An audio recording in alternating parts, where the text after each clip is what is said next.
Welcome on in, golf fans. It's your boy Gsluke bringing you some course breakdown action for this week's Memorial Tournament. We've got Muirfield Village, another place where we see carnage from time to time. So if you enjoyed Saturday, Sunday at Colonial, well, boy, do I have an entire week of action for you for this week's Memorial. So strong field, really tough track that we'll break down here. And with this course breakdown, gonna go through everything about this venue that you need to know before going out there, entering any DFS lineups for this week, or of course, firing on any outright bets. Last week was one of the better weeks we've had for quite some time. Cleared a little bit over 5K in props, and then nearly brought home the GPP in the $5 contest, the big 70,000 entry contest. So it was a sweat for us there. Came down to the wire. If Ben Martin, Justin Suh just have marginally better days, well, we take first place. So second, get a decent payout for it, but as per usual, anyone that's competitive like myself, wants to bank first place. So we've got that on our mind this week, and hopefully we can improve on that performance. So with that being said, maybe a little target or goal out there to achieve. Let's go ahead and get this breakdown started. So Muirfield Village up in Dublin, Ohio, another northeastern, I guess midwestern course, getting kind of in the gray area there over in Ohio, not too far from when I grew up in Pittsburgh, Pennsylvania. So I've been through the area before. Unfortunately, never able to play this course, especially after the renovation a few years ago, but it's difficult. You've got small greens, you've got lush rough out there, kind of in contrast to what we had at Oak Hill. You do have a lot of trees on property. So kind of like the Valspar Championship, even TPC Sawgrass, when you get a little bit offline, you're going to be pitching out a lot more often than not. So with the off the tee difficulty, with the small greens, the lush rough, it really becomes a ball striking fest. And over the last 5 to 10 years, and especially since the renovation a few years ago, you've seen a lot of the more well-rounded, especially the better ball striking sort of players succeed. John Rahm, multiple time champion. Patrick Cantlay has gone out there and dominated over the last 3 to 4 years, are all extremely well-rounded players that are known for that ball striking ability. And it's not just your winners, right? Top 5, top 10 finishers. This tournament, this course has had a real identity. A lot of that is because you only have 5,000 square foot greens. It's really going to put a priority on the most precise players. The sand bunkers are penal as well. So even if you miss in a greenside bunker, unlike Colonial, it's extremely difficult to get out of these bunkers up and down compared to Colonial, where they're the easiest to get up and down on the PGA Tour. So even from last week, there is some sort of parallel to be made with a course that's difficult, but it gets it done in a different way. Unlike last week, where we were looking for some of the better putters on the PGA Tour, even some of the better short game players, this week it's all about the iron play. This is a quintessential second shot golf course where it's all about just keeping yourself in play, avoiding that trouble to begin with, and then scoring when the opportunities present themselves. A few other things to note here. We've got bent grass greens. They also tend to be some of the purest on tour. The highest percentage of putts made from the 5 to 10 foot range in all of the PGA Tour at 89% last year. So that is significantly better than every other course out there. And the field average is much closer to the 60 to 70% range. So just showing you how perfect these surfaces can be. In terms of your green and regulation percentages, they're lower at this course because of how small they are. It also tends to run firm and fast with some of the sub-airs they have on property. So last year, just a 59.2% green and regulation rate, which was a 9% lower than your PGA Tour average, which is just over 10 greens per round. So even your best ball strikers are going to be out of position a few times, which when we get to the key stats later is why I'm still looking at around the green. Right? Even your top tier players are going to hit 13, maybe 14 greens of regulation per round, which means there are going to be spots where you have to save it, even if you're going out there and having a ceiling performance. So don't want to get too far ahead of myself with the key stats, but the greens are extremely hard to hit. The fairways, however, are easy to hit. They were hit at a 71.3% clip last year. A lot of that has to do with them being wide. They're 33 yards wide, and that 71.3% clip was a little bit over 5% better than your PGA Tour average. So unlike the greens and regulation, the fairways come a little bit easier around Muirfield Village, and you're in fact going to hit about 10 out of your 14 fairways per round. So if you're thinking, if you're going to be in position on 10 of your 18 holes, and then you're going to have 4 tee boxes, right, for your par threes, you're feeling pretty good about hitting some greens in regulation, right? Well, as we just talked about, that's not the case, right? Even with 5,000 square foot greens, those are small, but they're not as small as Pebble Beach, right? And at Pebble Beach, we have a higher green and regulation percentage there. It's the shaping of the greens, it's the contouring of the greens that really adds to that difficulty.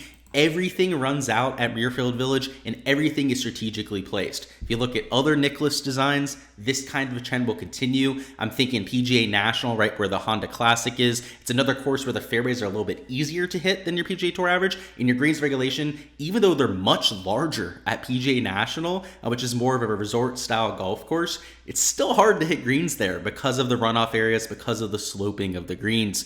So like I said, it's another difficult track like what we had at Colonial, but it gets it done in a different fashion, right? It's much more about the iron play, being extremely precise on that second shot, as opposed to being a really good putter. The green complexes, though they're small, they're tricky, they have a lot of undulation to them, have not rewarded the better putters on the PGA Tour. If you look at some of the correlation data, that is one of the lower correlated stats, and it's in fact way lower in terms of importance this week than it is for most weeks on tour. Driving distance is actually a little bit less important here too, which for a 7,500 yard track, nearly 7,600 yards, you would not expect to be the case. But because of how dry and how firm these fairways run, you're going to see a lot of the shorter players still hit 320 to 340 yard drives because of the extra rollout that they're getting. So it's not your typical PGA Tour track. That would be saying it lightly, but one that has a clear identity. Go after those second shot players.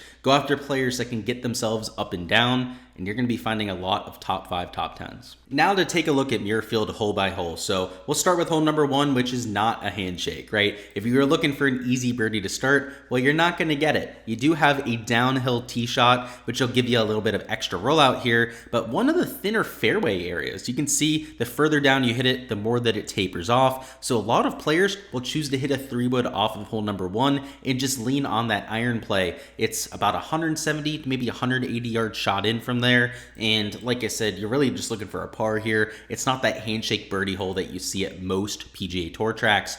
Hole 2 is 458, a much larger landing area than you'll see at most of the fairways here. So you're going to hit a driver here. If you get it in the short stuff, it's one of the few chances with a short iron that you're going to have. So take advantage, at least give yourself something in that 10 to 15 foot range, and these players will be pretty satisfied with that, I'd have to imagine. Hole number 3 is only 390, but unless you're Jordan Spieth, you're not going for this green. So it's a forced layup for 99.9% of the field. But last year, Jordan Spieth seemed to figure out a little bit of a hack here, a little life hack, but hitting it up on the tee box. While he missed, he hit it a little bit to the right over here. He ended up hitting a wedge to about 2 feet and nearly made an eagle. So I think you might see a few more players do that this year. It's flat up there if you get it near the tee box, but the hill that slopes down to this little creek is extremely steep. So if you end up with a side hill lie, it's going to be a hard shot into the green. And then, of course, there's the opportunity of hitting it into the water too. So Jordan Spieth, a little bit crazy out there, took that route, but you're not going to see that very often.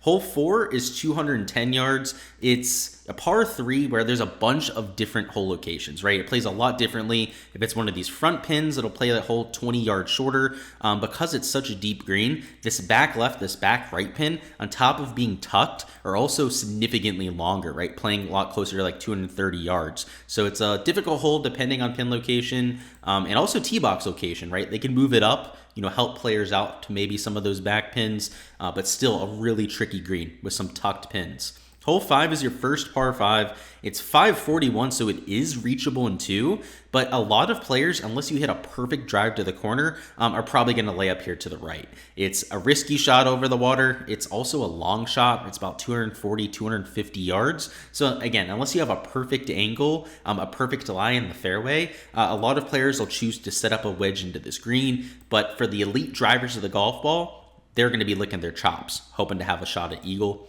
Hole 6 is 455, another driver, mid-iron in. Some players may choose to hit a 3-wood or maybe even a driving iron off the tee to take out the second fairway bunker, but a really I would say narrow green, right? There's not much room here in terms of your distance control. That's the main difficulty with hole number 6, and why a lot of players, if you do take driver, get rewarded for it. If you do take on this bunker to the right and you do try to squeeze it into this short grass in front of the green, it's much easier to control your distance and to put spin on the golf ball. Hole 7 is 586, dogleg from right to left. This par 5 is a lot harder to reach into than the previous one. Fairway bunkers are definitely in play because of the angle. It's easy to leave one short in the bunker, and it's easy to run through the fairway and into one of these fairway bunkers as well. So it's all about accuracy. If you can put it in the short stuff, you can definitely go for this green in 2. I mean, it's like a 260 carry, maybe 250 for some of the longer players on tour. But the layup's also a real easy shot too. If you get it in the short stuff, you're going to have a wedge in. But you will see a lot of players that miss this little fairway, right? It's not the easiest fairway shot here. It's an easy shot from the fairway, but it's not an easy shot to get it into the short stuff there. Hole 8 is 200 yards, par 3. Another hole that really depends on pin location. This front right pin's actually a relatively easy location. There's a lot of slope that'll help you access it. But this back right pin and even this front left pin that's up on a little bit of a plateau is a difficult shot. So a lot of these par 3s come down to pin location. Hole 9 is 417, another tee shot where it tapers down the further you hit it. A lot of players will choose to hit a 3-wood, so they don't have to deal with that tapering off. It's also a downhill shot into the green with water in play. So you ideally want to have a full shot in, not one of those feel wedge shots that could end up in the hazard. Hole 10 is 472. This is an awkward tee shot because of the way that it curves from right to left. Also, this fairway bunker is conveniently placed directly in the landing zone for most tour players. A large green surface, so I believe they'll have players the first 2 days starting off of both tees. If that's the case, this is the much easier starting hole if I had to choose between 1 and hole 10. Hole 11's 591, another par 5. This one is really difficult to reach into. Some of the longer hitters might be able to push it up here a little bit further, have a shot at the green, but there's a lot of risk. You have the little creek to the left, you have fairway bunkers to the right that are penal, that are little chip outs at the very best, and then that river, that little creek goes the whole way up the hole. So it's a risk-reward hole if I've ever seen one. Your shortest par 3 so far is hole number 12, 180 yards, another really narrow green, right, where your distance control is absolutely paramount. And you'll see water balls here, but even more so, guys hitting it in the bunkers, which are extremely difficult up and downs. Hole 13 is 456, another awkward tee shot where you've got to hit a little bit of a draw here, much like the other tee shot that bent in this way. Fairway bunker is certainly in play for these tour pros, and a difficult but shorter hole. Hole 14 is 360, another one of those really short par 4s where no one's going to hit driver. Unlike the first, sub 400 yard par 4, there's no real advantage to going for this green, right? Like you can get it over the water, but then the water to the right comes in play. You hit one, you're going to hit it in that creek. You hit it to the left, you don't really set up that much of an advantage because there are the bunkers that you have to play through. So if you hit it in the short stuff, it's just a wedge in. That's what a majority of players are going to do, right? They're going to hit an iron off the tee. You don't even have to push it the whole way down here, right? If you want to be even more conservative, hit something like a 5 iron off the tee, maybe even like a 6 iron for some of these players. Hit a little 6 iron stinger. You can still leave yourself like 110 yards, which is like a full 52 degree, full 50 degree for these players, which they're very comfortable with. Hole 15 is 561. This is a super big fairway. This is the easiest par 5, I'd say, out of the bunch. It's on the shorter end. It's not the shortest out of the 4, but has the easiest tee shot. You do have this water to the right, water in front of the green that will gobble up any mishits. But if you execute 2 golf shots, I could see a lot of players getting on this surface in 2. Obviously, depending on wind location, wind direction and whatnot, but it should be reachable for the longer hitters. Hole 16 is 200 yards. It's got the water in play. These greenside bunkers are going to get a lot of action as players are going to want to avoid the water at all costs. And another difficult hole, that's for sure. They tend to move the tee box up at hole 16 quite a bit, so that's something to keep an eye on. Hole 17 is 484, difficult tee shot here. You've got the fairway bunker through the fairway, which gets some action. The one to the right that'll gobble up anything with too much slice spin. And this little creek in front of the green Doesn't look like it's in play, but especially guys trying to go for the green out of the bunkers will have to deal with it, right? Unlike a hole where you can just run it up to the green, or even out of this gnarly rough, any miss hit, that really comes into play. So it's way more difficult than it looks on paper. And hole 18, another difficult tee shot. This is actually contouring from left to right. I've heard a lot of people talk about how Nicklaus courses favor left to right drivers. Well, on this track, there's more holes that favor the right to left ball flight, at least in my opinion, based on what we've seen hole by hole. This is one of the examples of a left to right ball flight being advantageous here on hole 18. You do have the creek to the left. That'll gobble up a few golf balls. And then if you bail out to the right, you're in one of these fairway bunkers, which makes the second shot in extremely difficult. So it's a bogey hole. You're just hoping to make a par here, and you may end up the champion if you can do so. This green's also extremely penal. These green side bunkers are also extremely hard to get up and down out of. Just everything you could ask for in a finishing hole on tour. Now that we've seen the golf course, let's go through our key stats of the week that I'm using to help make some of my DFS plays and, of course, fire on some outrights. So in my modeling, number one key stat, shots gained approach. And that shouldn't be a surprise for anyone that's been following the channel. But at Muirfield Village, this is the true second shot golf course. You've got the small, hard to hit greens. You've got a huge penalty for missing the greens around here. And if you take a look at the winners, your top 5, top 10 finishers, it's almost always an elite tier iron player, and especially with some of the long iron ranges. And if you take a look at the par 3s, a lot of those demanding par 4s, a lot of players are going to have to hit mid to maybe even long irons on half your holes around here, which is significantly higher than your tour average. So if you're going to look at any proximity buckets, that 175 to 200 yard range is going to be absolute money this week, but also that 200 to 225 yard range. So those are two that I'm hunkering down on. But in general, some of the better iron players are the guys that have consistently got it done around Muirfield Village. Next up, we've got shots gained around the green. This is where I'm going to differ from most people out there. I expect around the green to be very important this week. And if you take a look at the bunkering, some of the around the green rough that they have around Muirfield Village, some of the just remarks from Jack Nicklaus over the past few years, he wants us to be an old timer kind of golf course where you're tested across all 4 parts of your game. You can't just bomb and gouge this place to death. So unlike something like an Oak Hill, right, that was much more about just bombing it off the tee and being a good approach player, this is a much more well-rounded test. So I'm looking at shots gained around the green. You've got these really fast contoured greens, which add difficulty to those around the green shots. And based on some of the top end finishers, particularly your winners at this event over the last 5-6 years, almost all of them have been top 5, top 10 on the PGA Tour in shots gained around the green, with the one major exception, believe it or not, being Jon Rahm, right? Jon Rahm's still fantastic around the green, still world class, I would say, but not top 5, top 10 in that category. So definitely using it a little bit more, I would say, than most people out there, which can get you into trouble, particularly on the fantasy side, right? Because we're not about making pars over there, right? We're trying to add as many birdies as humanly possible.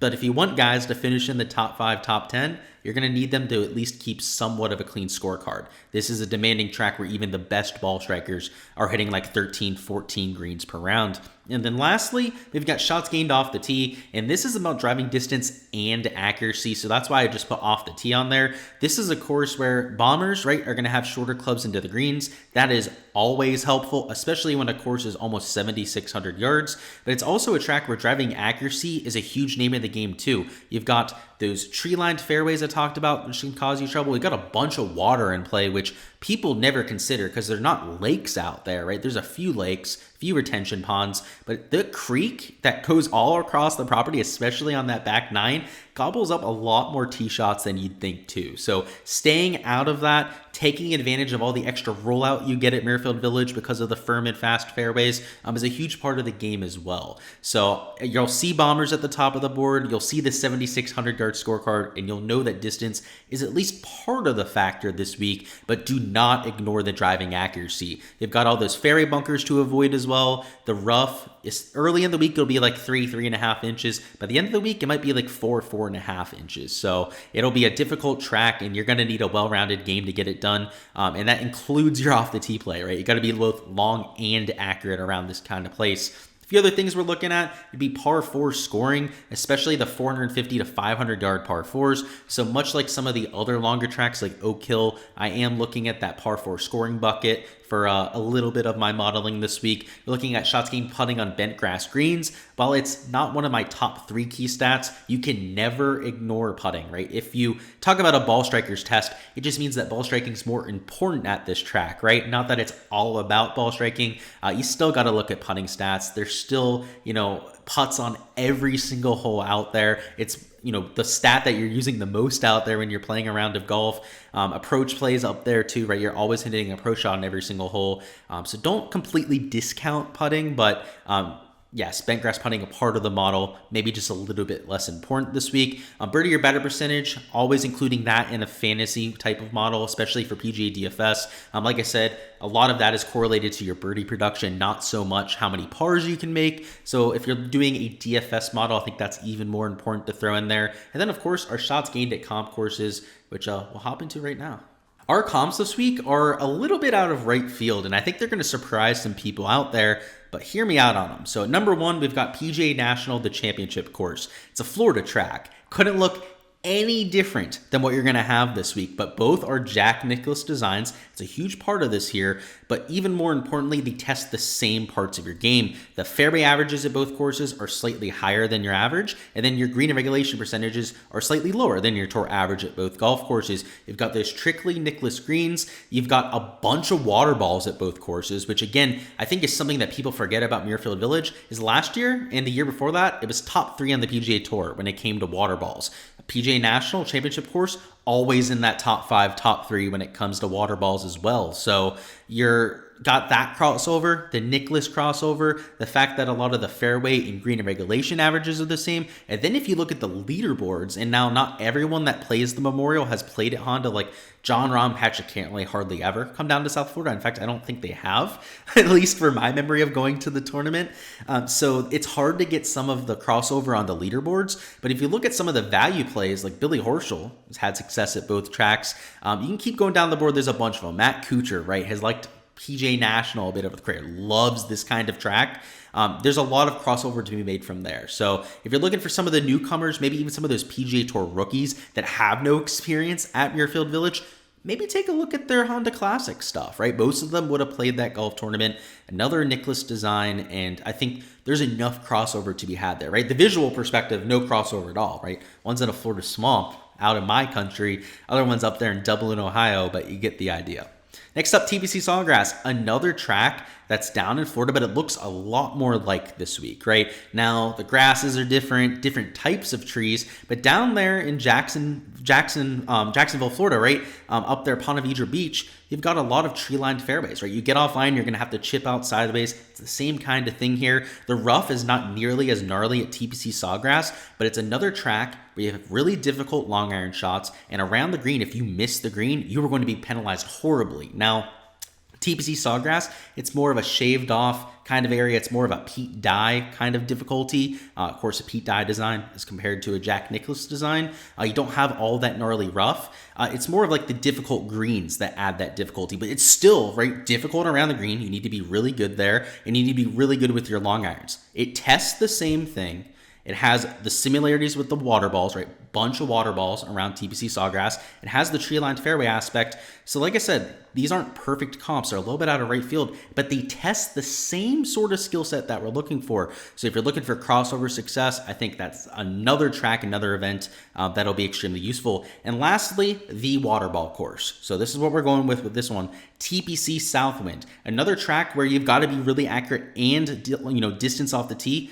It can be helpful like it is at any track, but it's not really the name of the game. A long iron approach play, important at Southwind, a lot of really long par threes. And of course, your last time winner, Will Zalatoris, would be like the poster child for this type of track, right? The poster child for the PGA Nationals, the Sawgrasses of the world. So all 3 of these tracks, I think, are a little bit, off the box. The water ball is a, correlation across all 3 of them. Long iron play, a correlation across all 3 of them. And unlike some of the other comps that we do week to week here that a lot of people will be on that are, almost like known around the industry, these 3, I can almost assure you, hardly anyone's going to use as a comp this week. And, even when I'm at PGA National, Sawgrass, or Southwind, the Memorial, this track is a course that I think of as a comp, right? Unlike a Torrey Pines, unlike some of the other like Oak Hill kind of tracks off the tee, like if you miss in terms of your accuracy, it matters around here. right? Like there's huge wooded areas to be had. There's a lot of water to be had around here, which differentiates it from the ball striking perspective. Alrighty guys, that is all I've got for the course breakdown. Hopefully you feel a little bit more prepared to go out there, fire on some bets, or make your DFS pull for this week. But before you hop on out of here, first off, smash that like button, but also go ahead and leave a comment down below with your winning score of the week. I'm expecting this to be difficult. The weather looks relatively benign right now, so I'm gonna take 15 under, which, you know, considering the field, I think is reasonable. It's a difficult track, but when you've got the Rahms, the Schefflers, the Rorys, all playing together, usually one of them's at least able to get after it, right? Jon Rahm is at like -17 through 3 rounds at this event a few years back, so it's not impossible. So I'm gonna go ahead, I'll take 15 under par, but would love to hear your thoughts down below as well. Until next time, guys, best of luck with those outrights, those DFS lineups that you're entering. I'll be doing core plays later on this afternoon. Of course, all of my projections and behind the scenes content is being posted over there on Patreon. We've got the Discord going with the community, which has been on a roll of lately, whether it's NBA, WNBA, NHL baseball bets. It's been an absolute madhouse over there. Make sure to get on the Patreon if you want all that behind the scenes access. But until then, guys, check out my core plays video this afternoon, and let's have ourselves a week at the Memorial.